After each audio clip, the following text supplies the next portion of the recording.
Boom! Hey guys, what's up? Happy Friday. You know what time it is. It is Access Omaha time, and we've got a little bit of some in-depth discussion today about the myth about housing affordability crisis.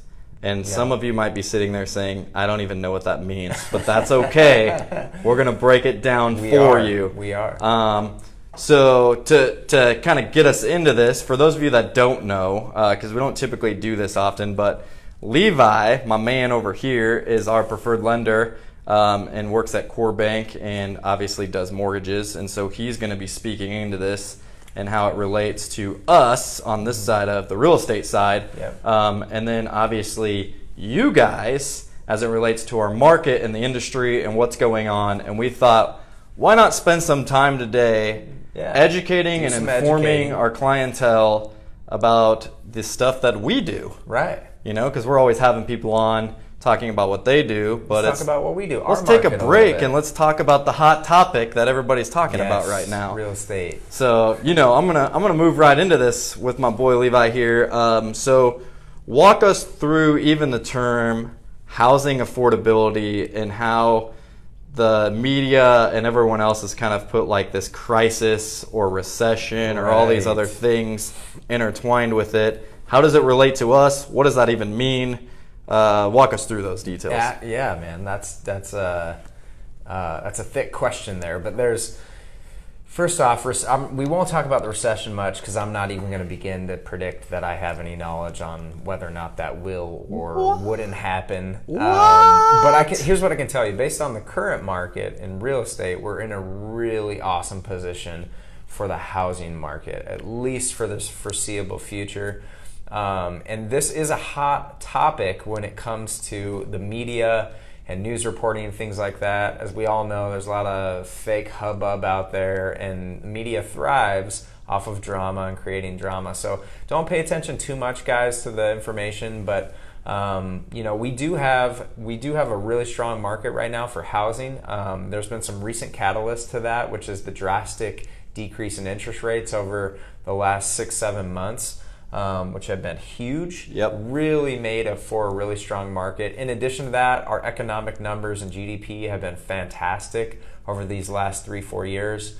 We have median income up. We have cost of living staying relatively flat or the same.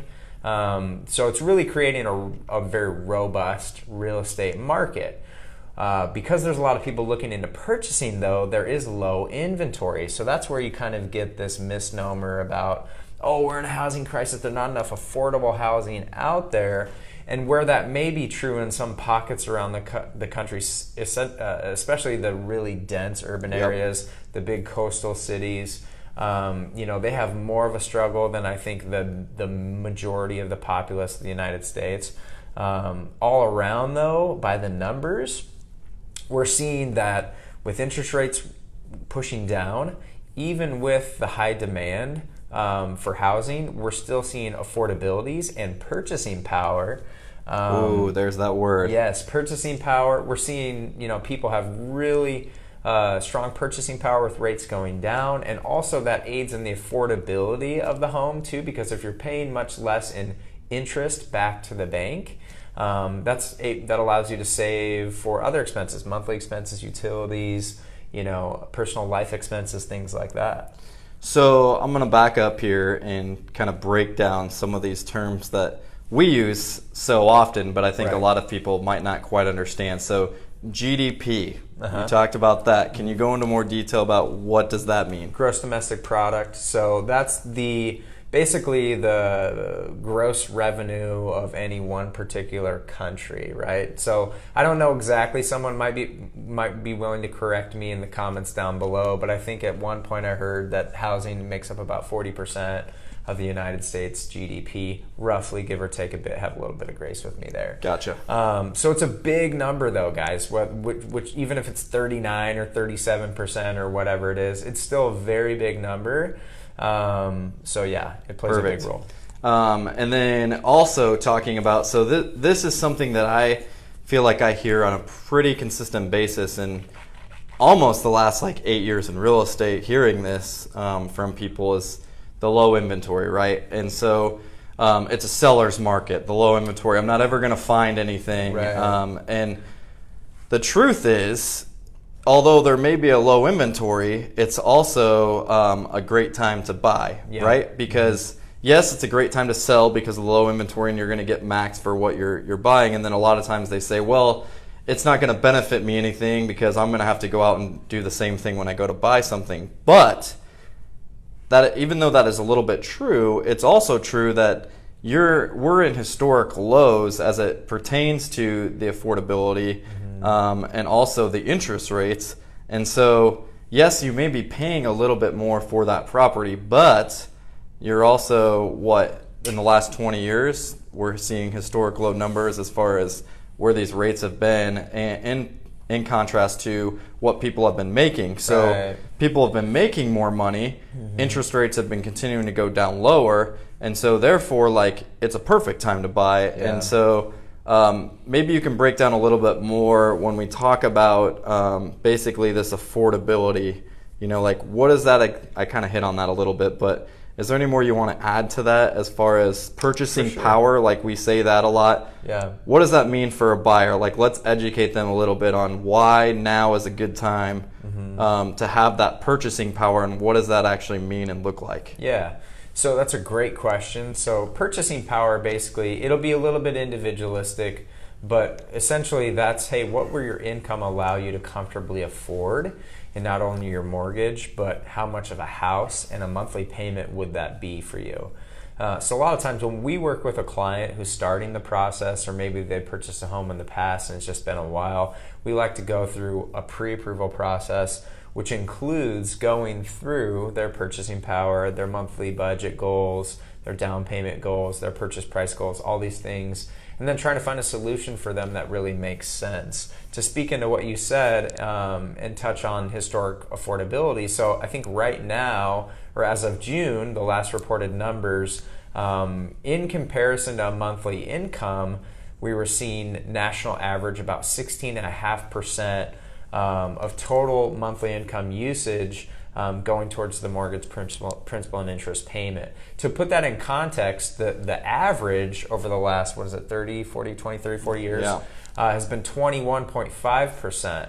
So this myth that, home affordability is really not there, or is this home affordability is a crisis, is not really a factor at all, because we're actually seeing that homes are more affordable in comparison to income nowadays with the recent decreases in interest pricing. So it's allowing people to really get into a house, save a ton of money, even if you're paying a little bit more for that house than you would have last year or the year before, because your rate of interest and therein your compound interest that you pay over the life of the loan will be much less.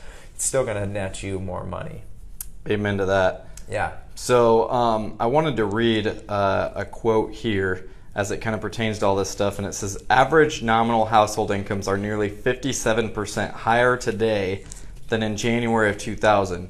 Record income levels combined with mortgage rates near historic lows means consumer house buying power is more than 150% greater today than it was in January of 2000. Wow. So bottom line is on this topic is, if you put off the purchase of a first home or a move-up home because of affordability concerns, you should probably take another look at your ability to purchase in today's market, because you might be pleasantly surprised that, oh man, like, this is actually a good deal and now is the time to buy. And I think that kind of debunks that myth as far as, most people saying, well, it's a great time to sell, but it's not a great time to buy. Which, yes and no. Like, yeah, you're right. Like, it is a great time to sell, but it's also a great time to buy, right? So I wouldn't necessarily rule out that just because you might pay a little bit more for a house right now, that it's not necessarily the worst time to buy. Exactly. Right? So it's a good time to buy if you're thinking about purchasing something. Absolutely, yeah. And looking into the market, I mean, I have clients, who looked at purchasing a house a couple years ago, couldn't really find something that fits. The husband wanted one thing, the spouse wanted another, and it just didn't quite work out. They couldn't ever find something that the meet in the middle thing, and then rates were kind of higher then. So it was one of these things where, hey, let's not sell our current house because we really can't find something. Now we've, circled back around a couple years later. We've refreshed their numbers. They're excited to get back into the purchasing process. Interest rates actually from the last time we did, or the original pre-approval that we did, have changed almost a full point. Wow. So they're able to actually purchase more of a house and have even a lower payment than what we were projecting first time around when we did their pre-approval, which is absolutely just amazing, because that means now they can look at buying a little bit more of a higher quality house. Yep. And they can find something that, hey, it fits both of their styles a little bit better because they have that flexibility in their purchase price. Yeah, and I think one thing that I always tell my clients when we're out looking, like sometimes, for example, they'll be pre-approved for like 175, right? Mm-hmm. And we'll go look and we'll get into a multiple offer situation and we'll actually go up to like 185. Mm-hmm. And they're like somewhat freaking out because they're like, oh, that's $10,000 more. Right. How much does that add on to my payment? And I'm like, it's only about $50. Yeah. And so for every $10,000 as a rule of thumb, if you think about whatever you've been pre-approved for, what your monthly payment is there, can you afford to go up another $10,000 for $50 a month? Right. And so sometimes I see like people's eyes and light bulbs go off as far as like, that's it? Because they're like, huh? Are Yeah. you serious? Yeah. I think they think the $10,000 like- and then they're like, oh, it's only like $50. $200-$300 extra a month. Yeah. And that's just not the case. So that's where it pays, I think, to have an experienced, knowledgeable real estate agent and a lender Yep. to kind of walk you through that process. And that's why, a lot of times people are always asking me like, how come you only use like Levi or a couple other lenders? Because I trust them and I know that they're knowledgeable in the area that they're in. You know, like I'm not just going to be sending people off to different people that I don't really know, because I want them to be taken care of the way that Levi takes care of people and the way that I take care of my people, and that's educating them and informing them along the way of what they can afford. Right. And, if they can't afford it, then this guy lets me know and says, hey, they've been approved to this amount, but make sure you stay under, this amount, because that's where they're comfortable at. Mm-hmm. And that's important as you're thinking about purchasing the biggest asset of your life, No right? doubt. So we wanted to just bring this info to you guys. We know it's been a hot topic and something going on the news and in our market. In Omaha, we're always booming here in Omaha and continuing to grow, and things are just going up like crazy around us. Yep. Inventory is still pretty low, but there's plenty of stuff out there on the market. Like it's not like it was a year ago. Right. So if you are somebody that's on the fence and you're like, well, where would we stand?